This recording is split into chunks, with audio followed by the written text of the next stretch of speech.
السلام عليكم ورحمة الله تعالى وبركاته. وعليكم السلام ورحمة الله وبركاته. لو أنزلنا هذا القرآن على جبل لرأيته خاشعا متصدعا من خشية الله وتلك الأمثال نضربها للناس لعلهم يتفكرون. صدق الله العظيم.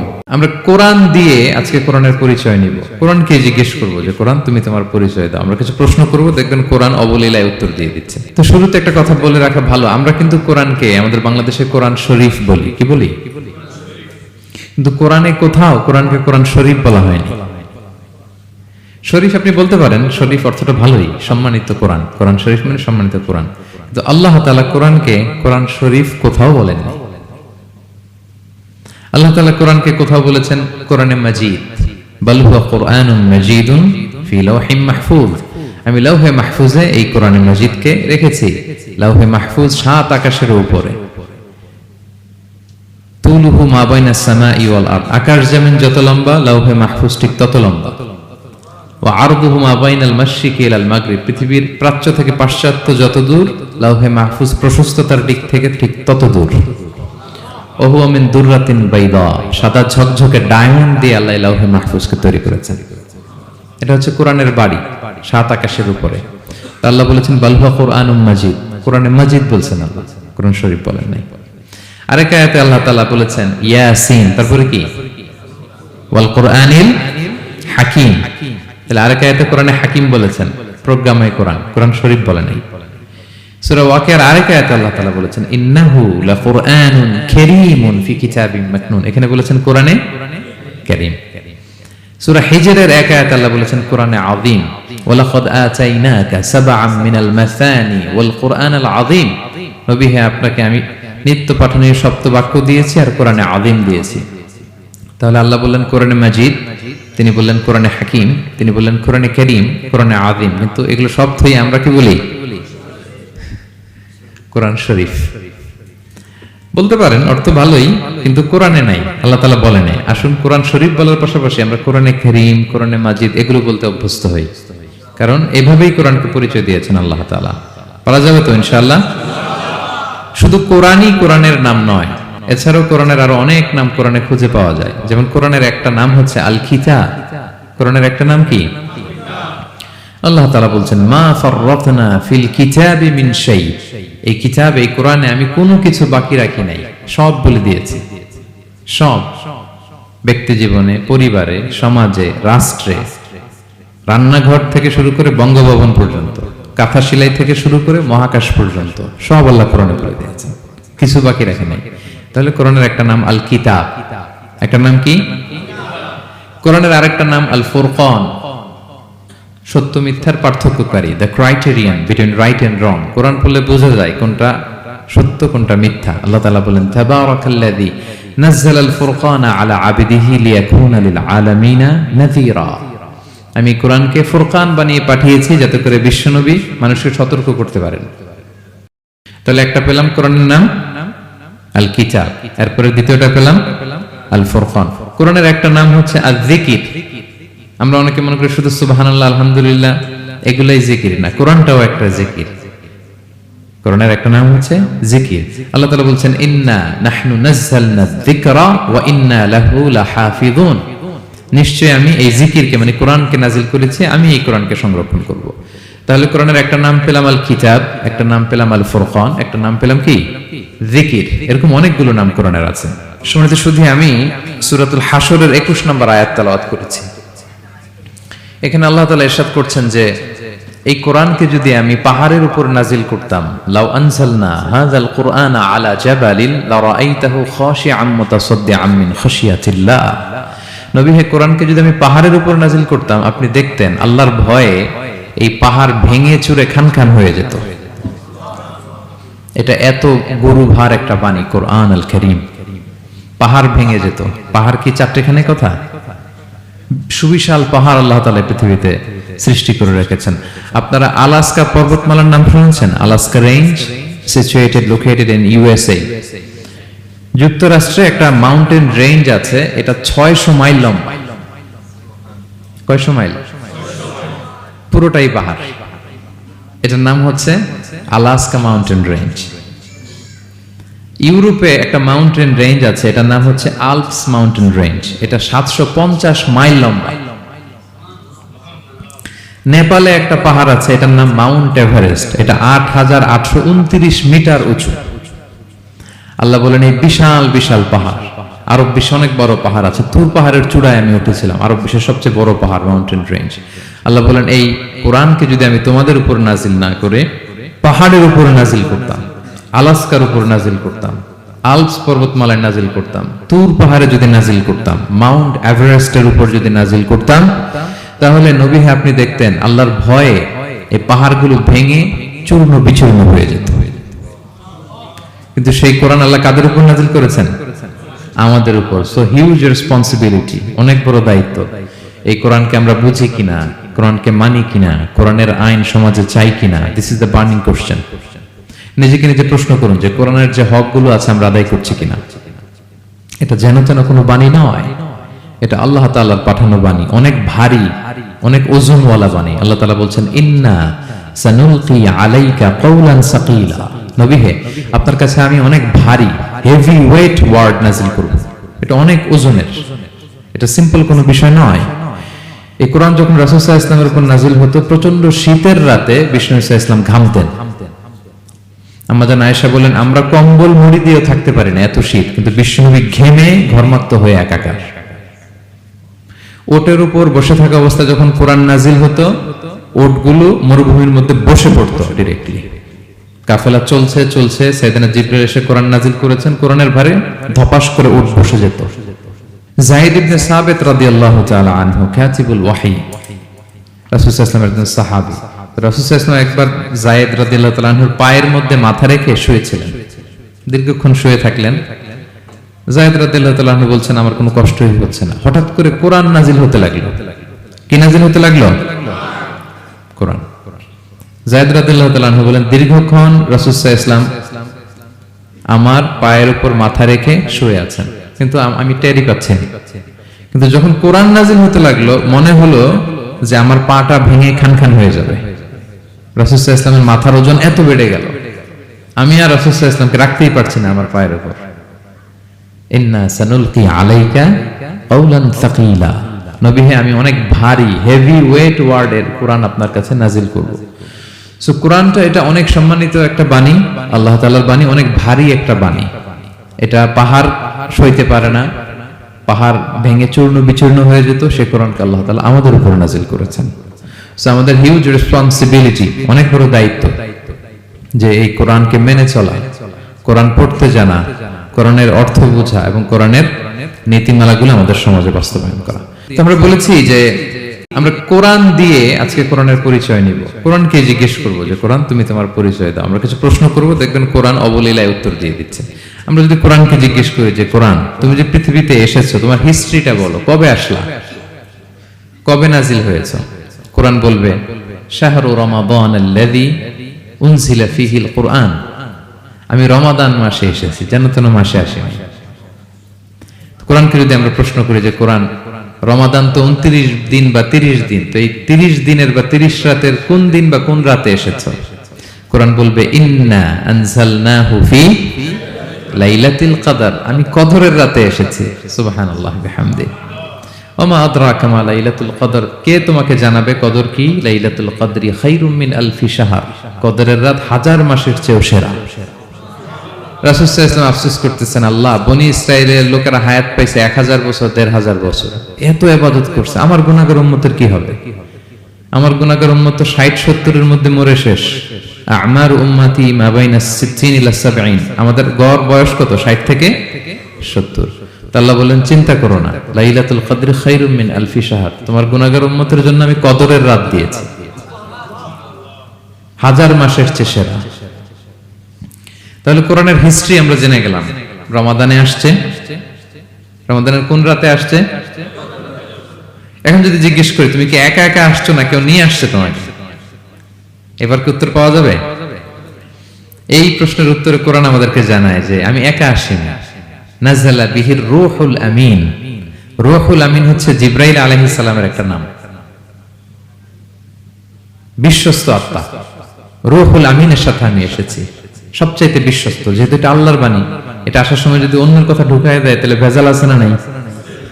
আমিন, বিশ্বস্ততার সাথে যে পৌঁছে দিবে, বাণী বাহকের কাজ করবে, এরকম সবচাইতে বিশ্বস্ত ফেরেশতা জিব্রাইলকে দিয়ে আমি পাঠিয়েছি। তাহলে কোরআন একা আসে, সবচাইতে শক্তিশালী ফেরেশতা জিবরাইল আলাইহিস সালামের লাহু সিত্তু মিআতু জানা, 600 পাখা আছে, 600 পাখা। সব নবীদের কাছে এসেছেন ওহী নিয়ে, এরকম একজন ফেরেশতা দিয়ে কোরআনকে পাঠানো হয়েছে। এবার যদি জিজ্ঞেস করি যে কোন ভাষায় তোমাকে নাজিল করা হয়েছে বলো, আছে এটা কোরআনে? কোরআন আমাদেরকে জানাচ্ছে ইন্না আনসালনাহু কুরআনান আরাবিয়ান লাআল্লাকুম তাআকিলুন, নিশ্চয় আমি কোরআনকে আরবি ভাষায় নাজিল করেছি যাতে তোমরা বোঝো। সুস্পষ্ট আরবি ভাষায় এই কোরআনকে আল্লাহ তাআলা নাজিল করেছেন। তাহলে হিস্ট্রি আমরা জানতেছি ধীরে ধীরে, না? রমাদানে আসলো, কদরে আসলো, একা আসে নাই, জিবরাইল আলাইহিস সালামের সাথে আসলো, আরবি ভাষায় নাজিল হলো। এবার যদি জিজ্ঞেস করি যে তুমি যে আসলা, তোমাকে যে আমাদের তেলাওয়াত করতে হবে, এই তেলাওয়াত করার গাইডলাইনটা কি, কিভাবে তেলাওয়াত করব, তেলাওয়াত করার সিস্টেমটা কি, এটা যদি আমাদেরকে একটু বলতে। তো কোরআন এই প্রশ্নের উত্তরে প্রথমে আমাদেরকে বলে যে আমাকে যদি আবৃত্তি করতে চাও, তেলাওয়াত করতে চাও, প্রথম গাইডলাইন হচ্ছে লা ইয়ামাসসুহু ইল্লাল মুতাহহারুন। এর অর্থ হচ্ছে পবিত্র ছাড়া কেউ এই কোরআনকে স্পর্শ করতে পারে না। যদিও এটা দিয়ে লাউহে মাহফুজের কথা বলা হয়েছে, ফেরেশতাদের কথা, কিন্তু বিষ্ণু বলেছেন লা ইয়ামাসসুহু ইল্লা তাহির, পবিত্রতা ছাড়া কোরআন ধরা যায় না। তাহলে কোরআন তেলাওয়াতের প্রথম গাইডলাইন কি? পবিত্রতা, ওযু করতে হবে। ডোন্ট টাচ মি উইদাউট অ্যাবলুশন, কোরআন আপনাকে অর্ডার করবে, ওযু ছাড়া আমাকে টাচ করা যাবে না। আচ্ছা, ওযু করলেন, তারপরে কি শুরু করে দিতে পারবেন? না, কোরআন বলে ফাইদা ক্বরাতাল কুরআনা ফাস্তাইয বিল্লাহি মিনাশ শাইতানির রাজিম। কোরআন পড়ার আগে তোমার যে সুস্পষ্ট দুশমন ওই শয়তানের ব্যাপারে আল্লাহর কাছে পানাহ চেয়ে নাও। মানে পড়ো আউযু বিল্লাহি মিনাশ শাইতানির রাজিম বিসমিল্লাহির রহমানির রহিম। তাহলে ওযু করলেন, আউযু বিল্লাহ পড়লেন, বিসমিল্লাহ পড়লেন। এবার কি করতে হবে? এবার কোরআন বলছে যেমন মনে চায় তেমন পড়া যাবে না। তুমি গানের সুরে, ব্যান্ডের সুরে, হিপ হপ সুরে কোরআন পড়বা, এটা আল্লাহ কবুল করবে না। কোরআন বলছে ওয়ারাতিলিল কুরআনা তারতিলা, তারতিলের সাথে কোরআন পড়তে হবে, ধীর স্থির ভাবে কোরআন পড়তে হবে। তারতিল, আপনারা যারা কোরআন পড়বেন তারতিলের সাথে পড়বেন। What is তারতিল? আনাস রাদিয়াল্লাহু তাআলা আনহুকে জিজ্ঞেস করা হয়েছিল তারতিল কি, নবী কিভাবে তেলাওয়াত করতেন। তিনি বলেছিলেন ইয়ামুদ্দু বিহা সাওতাহু মাদ্দান, বিষ্ণু ইসা ইসলাম প্রতিটি আয়াত টেনে টেনে পড়তেন। কিভাবে? টেনে টেনে পড়তেন। আবার বিষ্ণু ইসা ইসলামের স্ত্রী উম্মে সালামা রাদিয়াল্লাহু তাআলা আনহা, তিনি বলতেন ইয়াকাত্তিউ কিরাআতাহু আয়াতান আয়াতান, বিষ্ণু ইসা ইসলাম প্রতিটি আয়াত শেষে থামতেন, এক আয়াত পড়ে থেমে আরেক আয়াত, আবার থেমে আরেক আয়াত। আলহামদুলিল্লাহি রাব্বিল আলামিন আর রহমানির রহিম মালিকি ইয়াউমিদ্দিন। দেখেন টেনে টেনেও পড়লাম, আবার প্রতিটা আয়াত শেষে থামলাম। This is তারতিল। ওয়ারাতিলিল কুরআনা তারতিলা, এভাবে টেনে টেনে প্রতি আয়াত শেষে থেমে থেমে পড়ার নাম তারতিল। এভাবে পড়তে হবে। তো পড়ার গাইডলাইন কি পেলাম? প্রথমে কি করতে হবে? ওযু করতে হবে, পবিত্রতা। এরপরে আউযু বিল্লাহ, বিসমিল্লাহ পড়তে হবে। এরপরে কিভাবে পড়তে হবে? তারতিলের সাথে। কথা কি বুঝতে পারতেছেন সবাই? বিরক্ত হচ্ছেন না তো আপনারা? আচ্ছা, মুভিং অন। এরপর যদি বলি যে ঠিক আছে ওযু করলাম, আউযু বিল্লাহ বিসমিল্লাহ পড়লাম, তারতিলের সাথে পড়বো, তো কোত্থেকে পড়বো? সূরা তো 114টা, পারা তো 30টা। কোন দিক থেকে? শুরু থেকে না মিডল থেকে না শেষ থেকে? দেখেন কোরআন কি বলে। কোরআন বলে ফাকরাউ মা তায়াসসারা মিনাল কোরআন, যেখান থেকে সহজ লাগে ওইখান থেকে পড়ো। যেখান থেকে, এই যে আমরা একটু পরে মাগরিবের সালাত পড়বো, কোনো ধরা বাঁধা এরকম গাইডলাইন আছে যে এই সূরাটাই পড়তে হবে? সূরা আর রহমান দিয়ে না পড়লে মাগরিব হবে না, বা সূরা জিলজাল দিয়ে না পড়লে মাগরিব আদায় হবে না, এরকম আছে? ফাকরাউ মা তায়াসসারা মিনাল কোরআন, যেখান দিয়ে তোমার সহজ লাগে ওইখান দিয়ে পড়ো। শুধু বড় এক আয়াত বা ছোট 3 আয়াত এই পরিমাণ হলেই হবে, যেখান থেকে মনে চায়, যে কোনো পারা, যে কোনো সূরা। আলহামদুলিল্লাহ বলেন। বিশেষ করে ফজরের নামাজে বিষ্ণু ইসলাম লম্বা কিরাত পড়তেন, কারণ ফজরের কোরআন তেলাওয়াতটাতে স্পেশালি সাক্ষী রাখা হয়। আল্লাহ তাআলা বলছেন আকিমিস সালাতা লিদুলুকিশ শামসি ইলা গাসাকিল লাইলি ওয়া কুরআনাল ফাজর ইন্না কুরআনাল ফাজরি কানা মাশহুদা। সূর্য যখন ডুবে তখন থেকে রাত পর্যন্ত সালাত কায়েম করো, বিশেষ করে ফজরের সালাত। এ সময় ফেরেশতারা আসে, এটা সাক্ষী থেকে যায়। আমরা ফজরের সময় যেন লম্বা চূড়া তেলাওয়াত করি, ফজরের 2 রাকাতে আমরা লম্বা তেলাওয়াত করি। এবার কোরআনকে যদি জিজ্ঞেস করি যে কোরআন তোমার পৃথিবীতে যে এসছো, তোমার অবজেক্টিভটা কি, নাজিলের উদ্দেশ্য কি, কি উদ্দেশ্যে আল্লাহ তাআলা পাঠিয়েছেন, কোরআন আমাদেরকে জানাচ্ছে। আলিফ লাম র কিতাবুন আনজালনাহু ইলাইকা লিতুখরিজান নাসা মিনাল যুলুমাতি ইলান নূর। এই কোরআনকে আমি নাজিল করেছি যাতে অন্ধকারাচ্ছন্ন মানুষগুলোকে নবী হে আপনি আলোর দিকে নিয়ে যেতে পারেন। I have revealed this holy book to you in order to lead the mankind out of darkness into the light. কোরআন আমাদেরকে আলোর দিকে নেয়। কিসের দিকে নেয়? আলোর পথ দেখায়, মুক্তির পথ দেখায়। তো মুক্তির জন্য আমি এই কোরআনকে পাঠিয়েছি। এবং কোরআন পাঠিয়ে আল্লাহ তাআলা গোটা বিশ্ববাসীকে চ্যালেঞ্জ করেছেন যে পারলে এরকম আর একটা কোরআন বের করে আনো, লিখে আনো। পারবে নাকি গোটা বিশ্বের সবাই মিলে? আমরা যখন বই লিখি, বইয়ের ভূমিকাতে লিখি যে মানবিক দুর্বলতার কারণে বা আমার জ্ঞানের কমতির কারণে কিছু ভুল হতে পারে বা টাইপো মিস্টেক হতে পারে।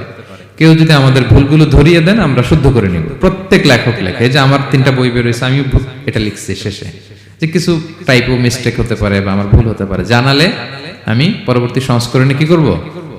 শুধরে নিব। কিন্তু কোরআন ব্যতিক্রম। সব লেখক বলে ভুল থাকলে বইলেন, কোরআন বলে পারলে ভুল খুঁজে বের করো।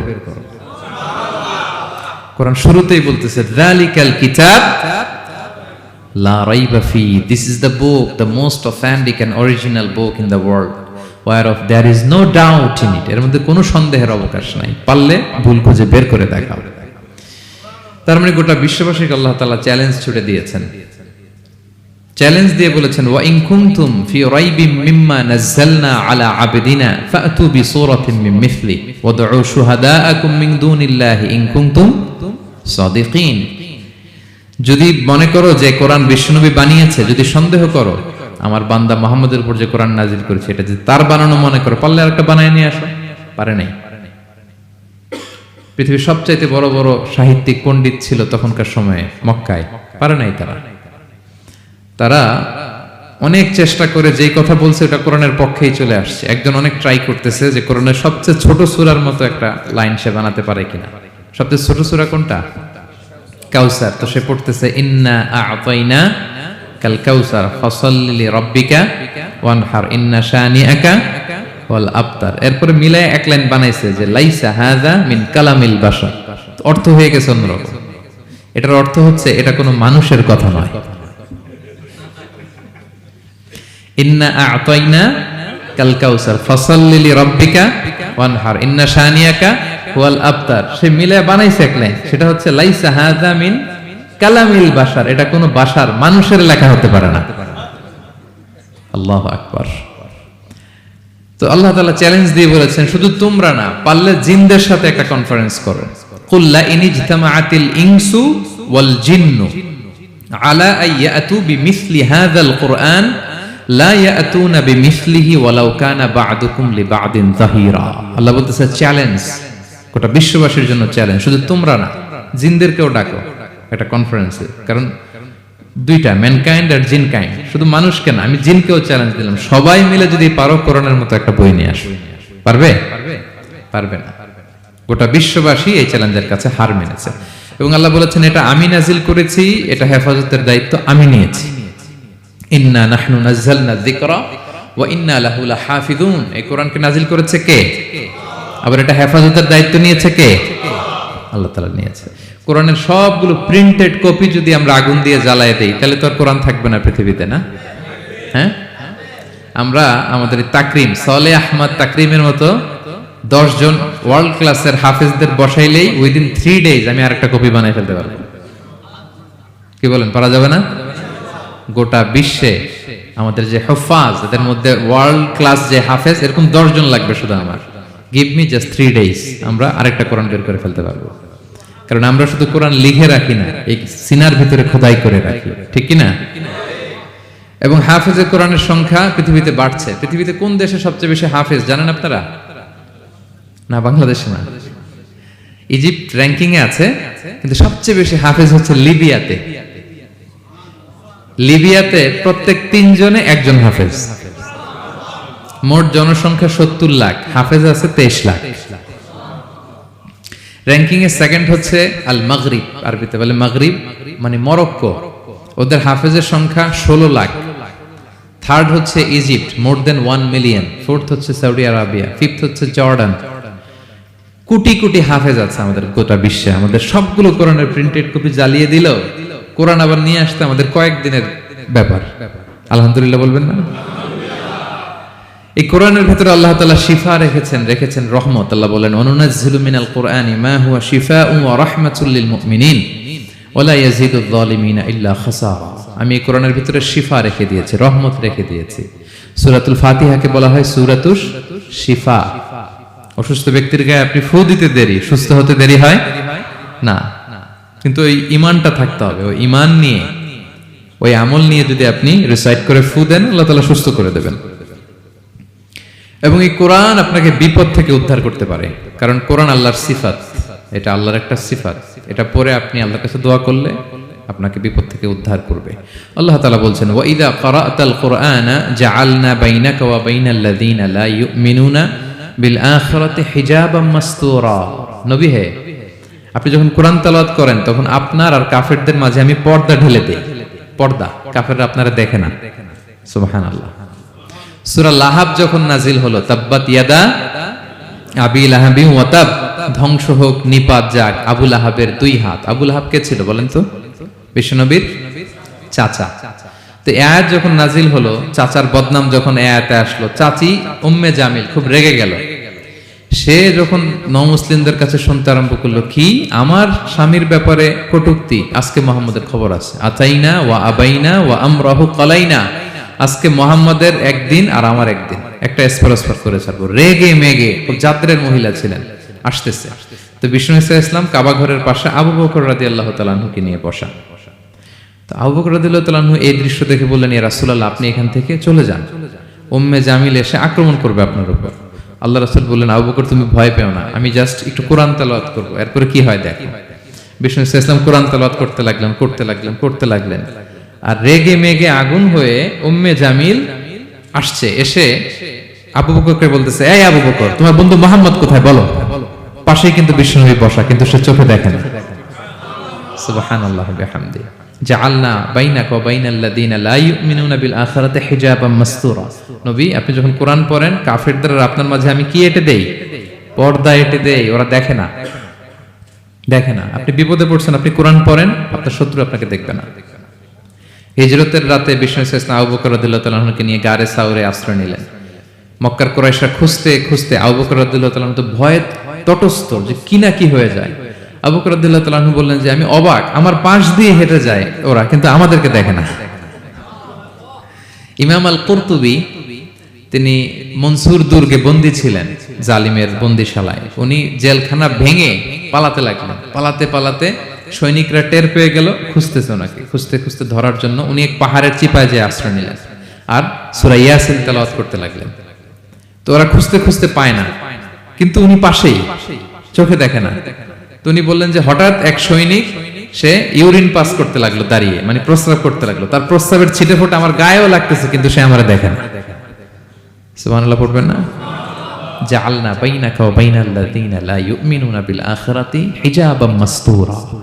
নবী হে, যখন কোরআন পড়বেন, আপনার আর কাফেরের মাঝে আমি কি এঁটে দেই? পর্দা এঁটে দেই। আমি নিজেও এটার অনেক প্রমাণ পেয়েছি। আমি বাংলাদেশের একটা জেলায়, চাঁদপুরের এদিকে একটা এলাকায় আমার একটা তাফসীর প্রোগ্রাম ছিল।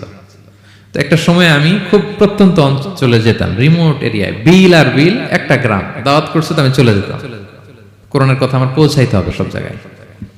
তো মাহফিল শেষে রাত 2টার দিকে আমরা ফিরতেছি, বিল কিছু গুচ্ছ গ্রাম। হঠাৎ একটা মোড়, ওই মোড়ের ওইখানে দেখি একটা গাছ ফালানো। এটার মানে হচ্ছে আশেপাশে ডাকাত আছে, ওখানে ডাকাতি এরকম হয় আর কি, বিল এরিয়াতে গাছ ফেলে রাখে। তো গাছ থাকলে তো আর কোনো সিএনজি, প্রাইভেট কার কিছুই যাবে না। তাই আমি বুঝতে পারলাম যে এটা তো ডাকাতের কাজ। আমি সূরা ইয়াসিন তেলাওয়াত শুরু করে দিলাম। বিপদে পড়লে সূরা ইয়াসিনের প্রথম 9 আয়াত, কয় আয়াত? এই 9 আয়াত পড়বেন। পড়তে আরম্ভ করলাম, ড্রাইভারকে বললাম একটু করে পেছাও। তো টর্চ মারতেছে বিল থেকে, মানে ওরা তো ওখানে উৎপেতে আছে। আমি পড়তেছি, কিছুক্ষণ পরে ডাকাত নিজে এসে গাছ সরাই দিয়ে বলতেছে, যান। মানে ও কি করবে ও নিজেও বুঝতেছে না, ও যে কি করবে, ও কি করতে হবে ওটা মানে বুদ্ধি জ্ঞান সে হারাই ফেলেছে। সে শুধু গাছটা সরালো, বলতেছে যান যান, এই চলে গেলাম আমি। এটা আমার নিজের প্রমাণ, হয়তো কোথাও বলি নাই, আজকে প্রসঙ্গক্রমে বলা হয়ে গেল। তো এরকম বিপদে পড়লে সূরা ইয়াসিনের প্রথম কয়াত পড়বেন আপনারা। জাআলনা বাইনাকা ওয়া বাইনাল্লাযিনা লা ইউমিনুনা বিল আখিরাতি হিজাবাম মাসতুরা। আপনার আর আপনার শত্রুদের মাঝে কি হয়ে যাবে? পর্দা পড়ে যাবে, দেখবেই না আপনাকে। অনেক চেষ্টা করেছিল মক্কায় কুরাইশরা রাসূল সাল্লাল্লাহু আলাইহি ওয়াসাল্লামের এই কোরআনে বাধা দিতে, যাতে এই কোরআনের কথা শুনতে না পারে। কারণ যারাই বিশ্বনবীর কণ্ঠের তেলাওয়াত শুনতো এরাই মুগ্ধ হয়ে কালিমা পড়ে মুসলমান হয়ে যেত। তারা ডিস্টার্ব করতো কোরআনের মাহফিলে। وقال الذين كفروا لا تسمعوا لهذا القرآن والغوا فيه لعلكم تغلبون। তারা বলতো যে মুহাম্মদের কণ্ঠের কোরআন তোমরা শুনবে না, বরং ডিস্টার্ব করবে। কি করবে?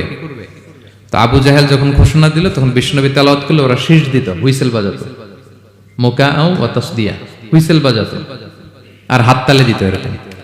তো হাততালি দিয়ে যাতে বিশ্বনবীর সাউন্ডটা অন্যরা না শুনে, বিষ্ণুর চারদিকে ঘিরে হুইসেল মারতো আর হাততালি দিত, ডিস্টার্ব করতো যাতে না শুনে। কিন্তু এই কোরআনের বাণীটা কার? এই বাণী কি হুইসেল দিয়ে আটকানো যায়? হাততালি দিয়ে, র‍্যাপ দিয়ে, পুলিশ দিয়ে, কোনো বাধা দিয়ে আটকানো যাবে? যাবে না। পৃথিবীর কোনো শক্তি দিয়ে এটাকে আটকানো যায় না, এটা তো আল্লাহর বাণী। তো বিষ্ণু ইসলাম কোরআনের কথা যখন শোনাতেন, বিষ্ণুনবীর কণ্ঠের তেলাওয়াত শুনে অনেকে কালিমা পড়ে মুসলমান হয়ে যেত। তো আবু জাহেল কোনো দিশা না পেয়ে পরে মক্কার যে পার্লামেন্ট দারুন নদওয়াতে বিল উত্থাপন করলো যে আজকে থেকে মুহাম্মাদের কণ্ঠের তেলাওয়াত কেউ শুনতে পারবে না, কেউ শুনতে পারবে না। তো মজার ব্যাপার হচ্ছে সবাইকে না করে লুকায় লুকায় সে নিজেই শুনতে যায়, কারণ সে তো আরব হওয়ার ফলে কোরআনের যে ভাষা শৈলী, যে প্রাঞ্জল বাক্য বিন্যাস, শব্দের বুনন, এটা শুনে সে অবাক হয়ে যায় যে এত সুন্দর বাক্য বিন্যাস কিভাবে হতে পারে। তো সবাইকে দিনের বেলা নিষেধ করে, রাত্রিবেলা বিষ্ণু ইসলাম রিভাইজ করতেন, লুকায় লুকায় ওনার ঘরের পিছনে যে শুনতো। শুধু সেই না, তার ডান হাত বা হাত ওয়ালিদ ইবনে মুগিরা, উতবা শাইবা, উতবা ইবনে মুগিরা, শাইবা ইবনে মুগিরা, ওয়ালিদ ইবনে মুগিরা, এরা সবাই কি করত? লুকিয়ে লুকিয়ে কোরআন শুনতো। পরে বিশ্বনবী যখন ঘুমের প্রস্তুতি নিতেন সব ফিরে আসতো, ফিরে আসার সময় সবার দেখা হয়ে যেত। তারা লজ্জিত হতো, সবাই বলতো আবু জাহেল ঘটনা কি? দিনের বেলা তুমি শুনতে নিষেধ করো, রাতে তো তুমিই চলে আসো। তো সে বললো আজকে কঠিন দারুন নাদওয়ার পার্লামেন্টে বিল পাস করব, যে এমনটা করবে এই শাস্তি মাথার চুল কামিয়ে মক্কার বাজারে ঘোরানো হবে। তো এই বিল যেদিন পাস হয়েছে আবু জাহেল ওই দিন নিশ্চিত ভাবতেছে আজকে যে বিল পাস করছে কেউ তো যাবে না, আমি একটু যাই। মানে আজকে যে কঠিন শাস্তির ঘোষণা দিয়েছি আজকে কেউ এই স্পর্ধা দেখাবে না। মুহাম্মদ তো তেলাওয়াত শুরু করে দিয়েছে, কি যে মধুর বাণী, যাই একটু শুনে আসি। ওয়ালিদ ইবনে মুগিরারও একই প্ল্যান যে আজকে আবু জাহেল যে টাইট দিছে কেউ যাবে না, আমি একটু যাই। তো এভাবে সবাই লুকিয়ে লুকিয়ে বিষ্ণুনবীর ওখানে যায় হাজির, মন্ত্রমুগ্ধ তেলাওয়াত শুনছে। বিষ্ণুনবীর তেলাওয়াত শেষ, ফিরে যখন আসতেছে, ফিরে আসার রাস্তায় আবার দেখা হয়ে গেছে। তো এভাবে তারা কোরআনকে বাধা দিতে যে বারবার নিজেরা লজ্জিত হতো। এবং হজের মৌসুমে যখন ভিন দেশ থেকে লোকেরা আসতো, মক্কার যে এন্ট্রি গুলো আছে আবু জাহেল লোক বসিয়ে রাখতো, বলতো যে সবাইকে বলবা এখানে একটা উন্মাদ লোক আছে, বীর বীর করে কি যেন বলে, নাম তার মুহাম্মদ। তোমরা হজ করতে আসো, হজ করো, জমজমের পানি খাও, সাফা মারওয়ায় দৌড়াও, কিন্তু এই মুহাম্মদের কাছেও যাবা না, গেলেই পাগল হয়ে যাবে। মানুষের একটা অভ্যাস আছে, আল ইনসানু হারিসুন আলা মা মুনিয়া, মানুষের যেটা করতে না বলা হয় বেশি, মানুষ এটা করে বেশি। তো রাসূল সাল্লাল্লাহু মুহাম্মাদের কথা কিন্তু ভিনদেশীরা জানতোই না। মুহাম্মাদের কাছে যেও না যখন বলছে, সবাই মনে মনে প্ল্যান করে নিছে আর যাই করি আর না করি মুহাম্মাদের দেখে যেতে হবে। তো এরা হস্টস করে সবাই খুঁজতো, হু ইজ দিস মুহাম্মদ, কে এই মুহাম্মদ? রাসূল সাল্লাল্লাহু আলাইহি ওয়াসাল্লামের কাছে আসতো, রাসূল সাল্লাল্লাহু আলাইহি ওয়াসাল্লামের তেলাওয়াত তো অনেক দূরে, চেহারা দেখে অনেকে কালিমা পড়ে মুসলমান হয়ে যেত। এত নুরানি চেহারা বিশ্বনবী ছিল, এত সুন্দর তেলাওয়াত ছিল। প্রিয় ভাইরা, সেই কোরআনকে আল্লাহ তাআলা বলছেন যে পাহাড়ের উপর যদি নাজিল করতাম, পাহাড় ভেঙে কি হতো? চুরমার হয়ে যেত। পাহাড়ের উপর নাজিল না করে কার উপর নাজিল করছে?